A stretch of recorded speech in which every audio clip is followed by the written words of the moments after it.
السلام علیکم ورحمۃ اللہ تعالی وبرکاتہ۔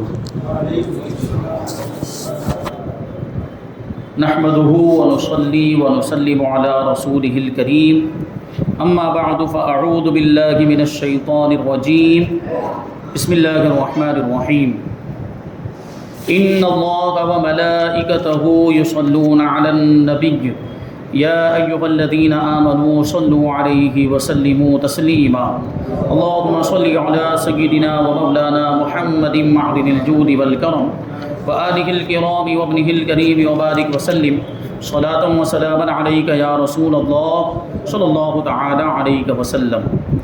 عزیزان ملت اسلامیہ، فتح مکہ کا واقعہ بیان کیا جا رہا ہے۔ اس میں یہ بات بیان کی گئی تھی کہ کس طریقے سے اسلامی لشکر تیار ہوا اور مکہ مکرمہ کی طرف روانہ ہوا۔ ایک جگہ درمیان میں مر الزہران نام کی، وہاں پر اسلامی لشکر نے پڑاؤ کیا۔ اسلامی لشکر 10,000 کی تعداد میں تھا یا 12,000 کی تعداد میں تھا۔ حضور پاک صلی اللہ علیہ وسلم نے سب کو الگ الگ آگ جلانے کا حکم دیا، تو ایک لمبے فاصلے تک وہ آگ جلتی ہوئی نظر آ رہی تھی۔ پورے میدان کے اندر آگ ہی آگ نظر آ رہی تھی، اور اس کی وجہ سے بھی کفار و مشرکین پر ایک رعب و دبدبہ قائم ہو گیا۔ پھر اس کے بعد ابو سفیان کے اسلام لانے کا واقعہ بیان کیا گیا۔ اس کے بعد آگے کیا ہوا؟ فرماتے ہیں مجاہدین اسلام کا لشکر جب مکہ کی طرف بڑھا تو حضور صلی اللہ علیہ وسلم نے حضرت عباس رضی اللہ تعالی عنہ سے فرمایا کہ آپ ابو سفیان کو کسی ایسے مقام پر کھڑا کر دیں کہ یہ افواج الہی کا جلال اپنی آنکھوں سے دیکھ لیں۔ یعنی ابو سفیان چونکہ نئے نئے مسلمان ہوئے تھے، اس لیے حضرت عباس سے حضور نے ارشاد فرمایا کہ ان کو ایک اونچی جگہ پر کھڑے کر دیں تاکہ اسلامی لشکر جب گزرے تو وہ اس کے جاہ و جلال کو دیکھ سکیں، اسلامی لشکر کی شان و شوکت کو دیکھیں۔ چنانچہ جہاں راستہ کچھ تنگ تھا، ایک بلند جگہ پر حضرت عباس رضی اللہ تعالیٰ عنہ نے ابو سفیان کو کھڑا کر دیا۔ تھوڑی دیر کے بعد اسلامی لشکر سمندر کی موجوں کی طرح امڑتا ہوا وہاں سے روانہ ہوا، اور قبائل عرب کی فوجیں ہتھیار سجا سجا کر یکے بعد دیگر ابو سفیان کے سامنے سے گزرنے لگی۔ سب سے پہلے قبیلہ غفار کا باوقار پرچم نظر آیا۔ ابو سفیان نے سہم کر پوچھا کہ یہ کون لوگ ہیں؟ حضرت عباس رضی اللہ تعالی عنہ نے کہا کہ یہ قبیلہ غفار کے شہسوار ہیں۔ ابو سفیان نے کہا کہ مجھے قبیلہ غفار سے کیا مطلب؟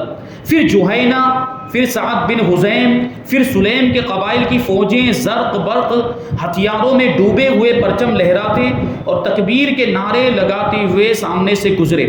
ابو سفیان ہر فوج کا جلال دیکھ کر مرعوب ہو جاتے تھے، یعنی ان پر ایک رعب کی کیفیت، ایک ہیبت کی کیفیت طاری ہو جاتی تھی، اور عباس رضی اللہ تعالیٰ عنہ سے ہر فوج کے بارے میں پوچھتے جاتے تھے کہ یہ کون ہے، یہ کن لوگوں کا لشکر ہے۔ اس کے بعد انصار کا لشکر پر انوار اتنی عجیب شان اور ایسی نرالی آن بان سے چلا کہ دیکھنے والوں کے دل دہل گئے۔ ابو سفیان نے اس فوج کی شان و شوکت سے حیران ہو کر کہا کہ اے عباس، یہ کون لوگ ہیں؟ آپ نے فرمایا کہ یہ انصار ہیں۔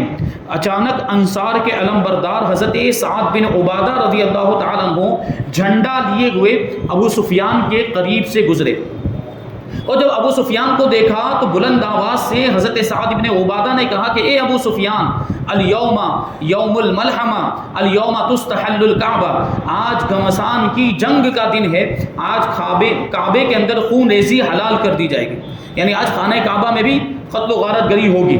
ابو سفیان یہ سن کر گھبرا گئے اور حضرت عباس رضی اللہ تعالیٰ عنہ سے کہا کہ اے عباس سن لو، آج قریش کی ہلاکت تمہیں مبارک ہو، یعنی آج تو قریش ہلاک ہوں گے، کیونکہ انہوں نے اسلام کو اور مسلمانوں کو بہت زیادہ نقصان پہنچایا تھا۔ رسول اللہ صلی اللہ علیہ وسلم کو ہمیشہ تکلیف پہنچانے کے ڈر پہ رہتے تھے اور پلاننگ کرتے رہتے تھے، منصوبے بناتے رہتے تھے۔ اب بدلہ لینے کی باری آئی تھی۔ ابو سفیان کو ایسا لگ رہا تھا کہ اب رسول اللہ صلی اللہ علیہ وسلم اور صحابہ کرام اپنے ساتھ ہوئے ظلم کا بدلہ لیں گے۔ تو یہ بات انہوں نے حضرت عباس سے کہی کہ آج تو قریش کی ہلاکت ہونے والی ہے۔ پھر ابو سفیان کو چین نہیں آیا تو پوچھا کہ بہت دیر ہو گئی، ابھی تک میں نے محمد صلی اللہ علیہ وسلم کو نہیں دیکھا کہ وہ کون سے لشکر میں ہیں۔ اتنے میں حضور تاجدار دو عالم صلی اللہ علیہ وسلم پرچم نبوت کے سائے میں اپنے نورانی لشکر کے ساتھ پیغمبرانہ جاہ و جلال کے ساتھ نمودار ہوئے۔ ابو سفیان نے جب شہنشاہ کونین کو دیکھا تو چلا کر کہا کہ اے حضور صلی اللہ علیہ وسلم، کیا آپ نے سنا کہ سعد بن عبادہ نے کیا کہا؟ وہ کیا کہتے ہوئے یہاں سے گئے؟ ارشاد فرمایا کہ انہوں نے کیا کہا ہے؟ تو ابو سفیان بولے کہ انہوں نے یہ کہا ہے کہ آج کعبہ حلال کر دیا جائے گا، یعنی آج کعبے میں خون ریزی کرنا جائز ہو جائے گا، خون بہانا جائز ہو جائے گا۔ تو آپ نے ارشاد فرمایا کہ سعد ابن عبادہ نے غلط کہا، آج تو کعبے کی عظمت کا دن ہے، آج تو کعبے کو لباس پہنانے کا دن ہے۔ اور حضور صلی اللہ علیہ وسلم نے فرمایا کہ سعد ابن عبادہ نے اتنی غلط بات کیوں کہہ دی؟ آپ نے ان کے ہاتھ سے جھنڈا لے کر ان کے بیٹے قیس بن سعد رضی اللہ تعالیٰ عنہ کے ہاتھ میں دے دیا۔ اور ایک روایت میں ہے کہ جب ابو سفیان نے بارگاہ رسول میں یہ شکایت کی کہ یا رسول اللہ صلی اللہ تعالیٰ علیہ وسلم، ابھی سعد بن عبادہ یہ کہتے ہوئے گئے ہیں کہ الیوم یوم الملحمہ، کہ آج تو لڑائی کا دن ہے، آج بدلہ لینے کا دن ہے، تو حضور صلی اللہ علیہ وسلم نے خفگی کا یعنی ناراضگی کا اظہار فرماتے ہوئے ارشاد فرمایا کہ سعد ابن عبادہ نے غلط کہا، بلکہ اے ابو سفیان الیوم یوم المرحمہ، آج کا دن تو رحمت کا دن ہے، آج کا دن جنگ کا دن نہیں ہے، آج کا دن تو رحمت کا دن ہے۔ اب آپ غور کریں، رسول اللہ صلی اللہ علیہ وسلم جب تک مکہ مکرمہ میں رہے، کفار و مشرکین آپ کو ستاتے رہے، مسلمانوں کو ستاتے رہے، طرح طرح کی تکلیفیں پہنچاتے رہے، یہاں تک کہ مجبور ہو کر حضور پاک صلی اللہ علیہ وسلم کو اور صحابہ کرام کو، مسلمانوں کو مکہ چھوڑنا پڑا، مکہ چھوڑ کر مدینہ منورہ ہجرت کر کے آ گئے۔ پھر بھی کفار یہ سکون سے نہیں بیٹھے، بلکہ اور جو ہے کہ حملے کیے، جنگ بدر ہوئی، جنگ احد ہوئی، اس کے بعد کتنے واقعات ہوئے، اور مسلمانوں کو طرح طرح سے تکلیفیں پہنچانے کی کوشش کی، لیکن اس کے باوجود اب دیکھیں کہ اللہ تبارک و تعالیٰ نے جب اسلام کو غلبہ عطا فرمایا تو ہونا تو یہ چاہیے تھا، سب تو یہی امید کر رہے تھے، کفار بھی یہی سوچ رہے تھے کہ اب ہم سے بدلہ لیا جائے گا، ہم نے جو تکلیفیں پہنچائی ہیں، ہم نے جو ظلم و ستم کیا ہے، آج تو ہم سے بدلہ لیا جائے گا۔ لیکن رسول پاک صلی اللہ علیہ وسلم نے کفار سے کیسا رحم دلی والا سلوک کیا ہے، اس کو آپ ملاحظہ فرمائیے، حضور پاک صلی اللہ علیہ وسلم کا ہی حصہ، کیونکہ حضور کو اللہ تبارک و تعالیٰ نے رحمت للعالمین بنا کر بھیجا۔ تو حضور نے کیا ارشاد فرمایا؟ آج جنگ کا دن نہیں ہے، آج تو رحمت کا دن ہے، آج تم دیکھو کہ میری رحمت کے کیسے جلوے۔ پھر فاتحانہ شان و شوکت کے ساتھ بانی کعبہ کے جانشین، بانی کعبہ کون؟ حضرت ابراہیم خلیل اللہ علیہ السلام، اور حضور پاک صلی اللہ علیہ وسلم انہی کے جانشین، کیونکہ حضرت ابراہیم کی اولاد ہی میں سے ہیں۔ اور حضرت ابراہیم علیہ السلام نے جو دعا کی تھی کہ اے پروردگار عالم، یہ خانہ کعبہ کو میں نے تعمیر تو کر دیا، لیکن کوئی ایسا ہونا چاہیے جو قیامت تک کے لیے اس کی حفاظت کا ضامن ہو جائے۔ تو اللہ تبارک و تعالیٰ نے حضرت ابراہیم کی دعا کو حضور پاک صلی اللہ علیہ وسلم کے ذریعے سے قبول فرمایا، یعنی حضور کو دنیا میں مبعوث فرمایا، اور حضور پاک صلی اللہ علیہ وسلم نے ہمیشہ کے لیے خانہ کعبہ کو محفوظ فرما دیا۔ وہ کیسے ہوا وہ دیکھیں۔ تو یہ بانی کعبہ کے جانشین حضور رحمت عالم صلی اللہ علیہ وسلم نے مکہ کی سرزمین میں نزول اجلال فرمایا اور حکم فرما دیا کہ میرا جھنڈا مقام حجون کے پاس گاڑا جائے۔ یہ مقام حجون آج جہاں پر جنت المعلا بنی ہوئی، جنت المعلا یا جنت المعلا دونوں کہا جاتا ہے، تو جہاں وہ قبرستان ہے اس کے قریب میں یہ جگہ تھی، وہاں پر داخل ہوتے وقت، مکہ مکرمہ میں داخل ہوتے وقت حضور پاک نے ارشاد فرمایا کہ یہاں جھنڈا گاڑ دیا جائے، اور حضرت خالد ابن ولید رضی اللہ تعالیٰ عنہ کے نام فرمان جاری فرما دیا کہ وہ فوجوں کے ساتھ مکہ کے 12 حصے یعنی قدا کی طرف سے مکہ میں داخل ہوں، یعنی پہاڑوں کی طرف سے اترتے ہوئے جو راستہ مکہ مکرمہ میں پہنچتا ہے، حضرت خالد ابن ولید کو حضور نے حکم دیا کہ وہاں سے داخل ہوں، جس کا نام قدا تھا، جگہ کا نام۔ تاجدار دو عالم صلی اللہ علیہ وسلم نے مکہ کی سرزمین میں قدم رکھتے ہی جو پہلا فرمان جاری فرمایا وہ یہ اعلان تھا کہ جس کے لفظ لفظ میں رحمتوں کے دریا موجے مار رہے۔ ہونا تو یہ چاہیے تھا کہ جتنے بھی کافر ملے سب کو قتل کر دیا جائے، جن جن لوگوں نے مسلمانوں پر ظلم کیا سب کو قیدی بنا دیا جائے، سب کو سزائیں دی جائے، یہ ہونا چاہیے تھا، لیکن حضور نے کیسا اعلان فرمایا؟ دیکھیں حضور کی رحمت کو ملاحظہ فرمائے۔ حضور ارشاد فرماتے ہیں کہ جو شخص ہتھیار ڈال دے گا اس کے لیے امان ہے، یعنی اسے چھیڑا نہیں جائے گا، جو شخص اپنا دروازہ بند کر لے گا اس کے لیے امان ہے، اور جو کعبے میں داخل ہو جائے گا اس کے لیے امان ہے۔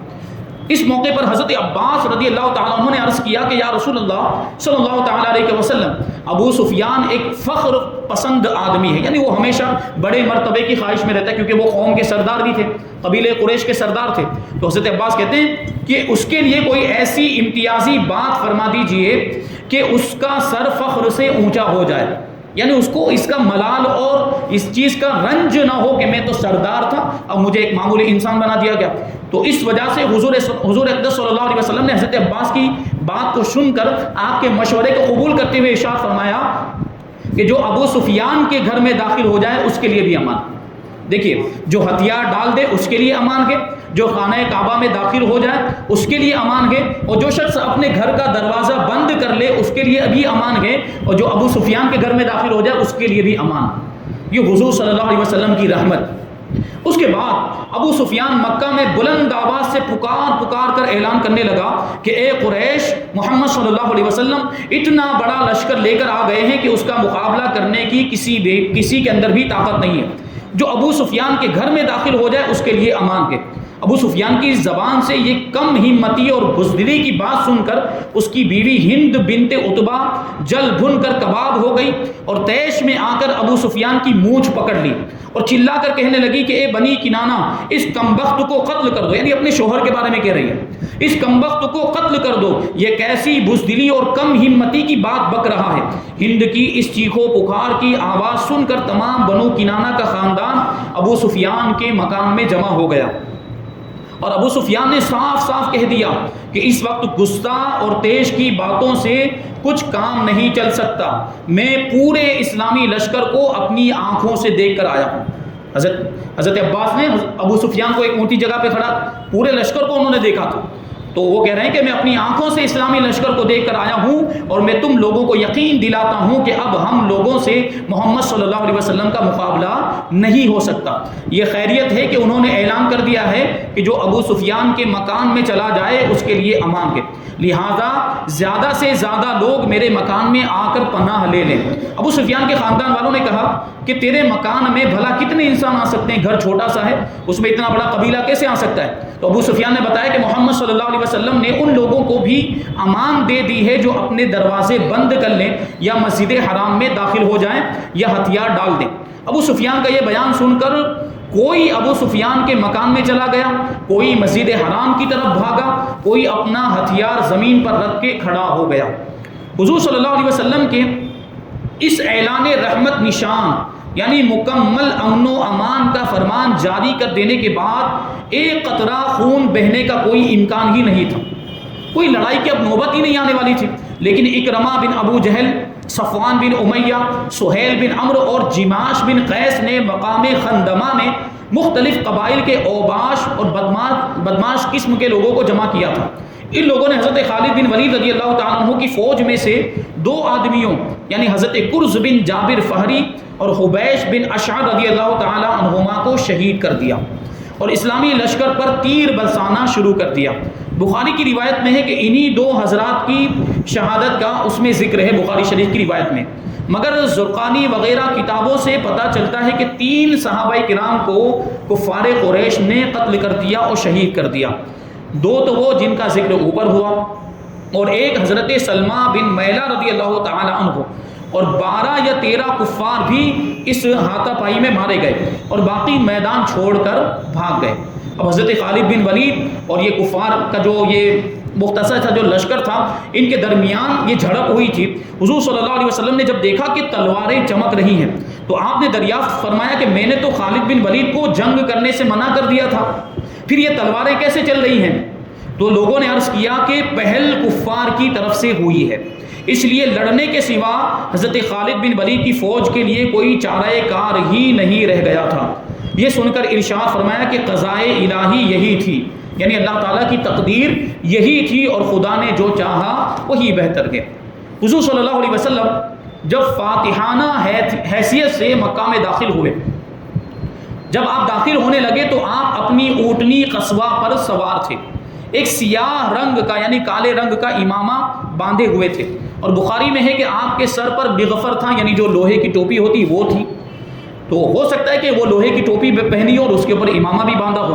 آپ کے ایک جانب حضرت ابوبکر صدیق اور دوسری جانب حضرت اسید ابن حضیر رضی اللہ تعالیٰ عنہما تھے، اور آپ کے چاروں طرف جوش میں بھرا ہوا اور ہتھیاروں میں ڈوبا ہوا اسلامی لشکر تھا جس کے درمیان کوکبہ نبوی تھا، یعنی نبی کریم صلی اللہ علیہ وسلم کی جو سواری تھی لشکر اسلام کے بالکل بیچ میں چل رہی. تو اس منظر کو یاد کریں، کیسی شان و شوکت. حضور پاک صلی اللہ علیہ وسلم جب مجبور ہو کر ہجرت کر کے جب مکہ مکرمہ سے گئے تھے تو صرف حضرت ابوبکر صدیق آپ کے ساتھ میں تھے، اور مسلمان بھی بکھرے ہوئے مختصر تعداد میں کچھ گئے اس طریقے سے مسلمان نکلے تھے مجبور ہو کر۔ یہ بے کسی اور بے بسی کا عالم تھا جب مکہ چھوڑ کر مسلمان گئے تھے، لیکن جب واپس آ رہے ہیں تو کیسی شان و شوکت کے ساتھ آ رہے ہیں، کیسا جاہ و جلال اللہ تبارک و تعالیٰ نے عطا فرمایا۔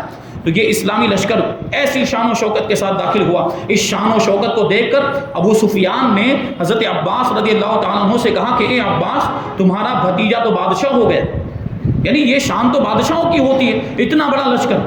تو حضرت عباس رضی اللہ تعالیٰ عنہ نے جواب دیا کہ تیرا برا ہو اے ابو سفیان، یہ بادشاہت نہیں ہے بلکہ یہ تو نبوت ہے۔ اس شاہانہ جلوس کے جاہو جلال کے باوجود شہنشاہ رسالت کی شان تواضع کا یہ عالم تھا کہ آپ سورہ فتح کی تلاوت فرماتے ہوئے اس طرح سر جھکائے ہوئے اونٹنی پر بیٹھے ہوئے تھے کہ آپ کا سر مبارک اونٹنی کے پالان سے لگ جاتا تھا۔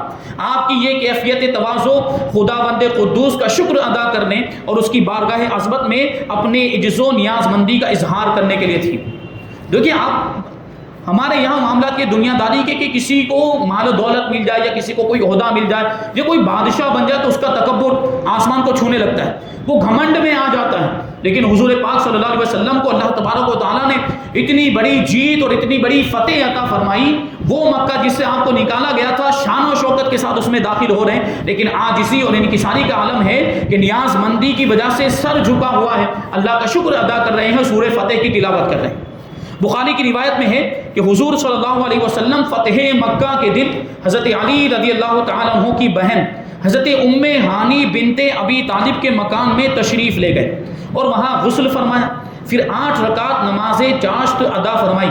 یہ نماز بہت ہی مختصر طور پہ ادا فرمائی، لیکن رکوع و سجدہ مکمل طور پر ادا فرماتے رہے۔ ایک روایت میں یہ بھی آیا ہے کہ آپ نے حضرت بی بی ام ہانی رضی اللہ تعالیٰ عنہ سے فرمایا کہ کیا گھر میں کچھ کھانا بھی ہے؟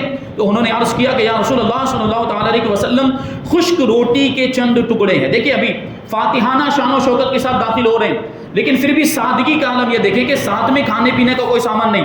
حضرت ام ہانی سے پوچھتے ہیں کہ گھر میں کوئی کھانے کی چیز ہے؟ تو حضرت ام ہانی کہتی ہے کہ خشک روٹی کے چند ٹکڑے ہیں، مجھے بڑی شرم دامنگیر ہوتی ہے کہ اس کو آپ کے سامنے پیش کروں۔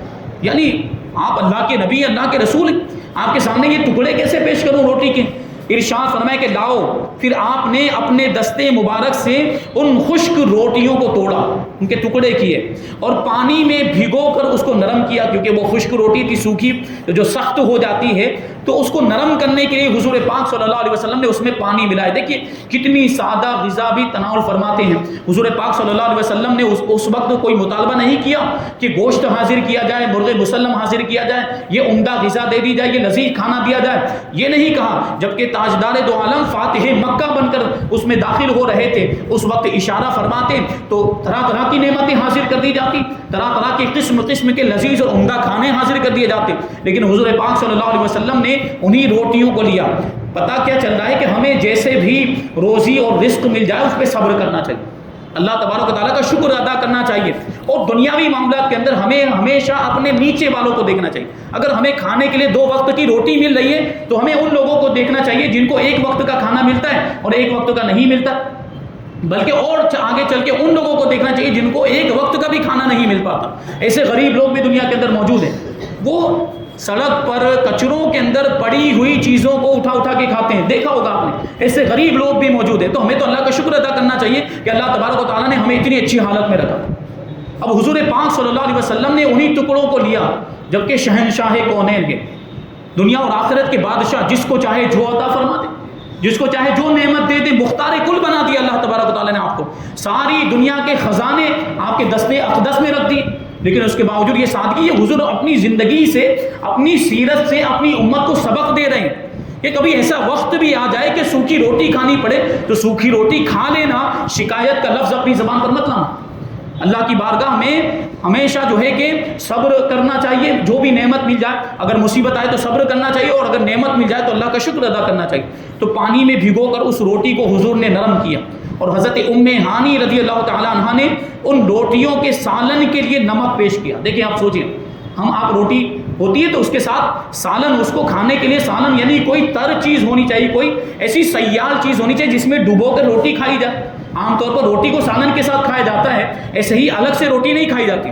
تو حضور پاک صلی اللہ علیہ وسلم کے سالن کے لیے حضرت ام ہانی نے کیا پیش کیا؟ نمک، دوسرا کوئی سالن ہی نہیں تھا، کیا پیش کرتی؟ تو آپ نے ارشاد فرمایا کہ کیا کوئی سالن گھر میں نہیں ہے؟ تو انہوں نے عرض کیا کہ میرے گھر میں سرکے کے سوا کچھ بھی نہیں ہے۔ آپ نے ارشاد فرمایا کہ سرکہ ہی لے کر آ جاؤ۔ آپ نے سرکے کو روٹی پر ڈالا اور اس کو کھا کر خدا کا شکر ادا کیا۔ پھر فرمایا کہ سرکہ بہترین سالن ہے اور جس گھر میں سرکہ ہوگا اس گھر والے کبھی محتاج نہیں ہوں گے۔